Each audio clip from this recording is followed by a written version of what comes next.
بسم اللہ الرحمن الرحیم۔ آؤ بچوں، آج ہم آپ کو ایک پیاری سی کہانی سناتے ہیں۔ ایک دن ننھی مریم باغ میں پھول دیکھ رہی تھی۔ اچانک اس نے دیکھا کہ ایک چھوٹی سی مکھی ایک پھول پر بیٹھی ہے۔ امی نے کہا، بیٹی یہ شہد کی مکھی ہے، اللہ نے اسے خاص کام دیا ہے۔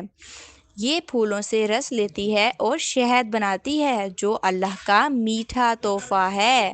مریم نے حیرت سے کہا، اللہ نے تو واقعی کمال کی مخلوق بنائی ہے۔ اگلے دن مریم کو نزلہ ہو گیا۔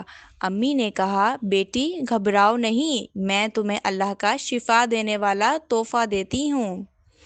امی نے چمچ میں شہد دیا اور کہا، قرآن میں ہے کہ شہد میں لوگوں کے لیے شفا ہے۔ مریم نے چکھا اور بولی، امی یہ تو بہت میٹھا ہے، جیسے خوشی۔ امی مسکرائیں، ہاں شہد میٹھا بھی ہے اور شفا بھی، اللہ کا بہت بڑا احسان ہے۔ چند دن بعد مریم بالکل ٹھیک ہو گئی۔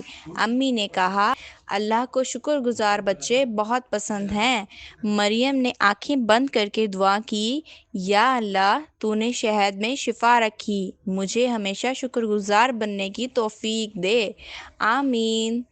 شہد اللہ کا خاص تحفہ ہے۔ شہد کی مکھی پھولوں سے رس لے کر شفا بناتی ہے۔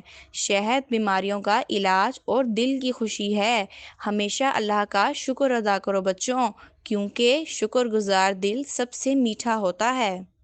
الکبیر پبلشرز یہ ایک تعلیمی ادارہ ہے جو بچوں کے لیے رنگین تصویروں، خوبصورت کہانیوں اور دلچسپ انداز میں اسلام کی تعلیمات پیش کرتا ہے۔ الکبیر پبلشرز، جہاں ہر کہانی میں اسلام کی روشنی چمکتی ہے۔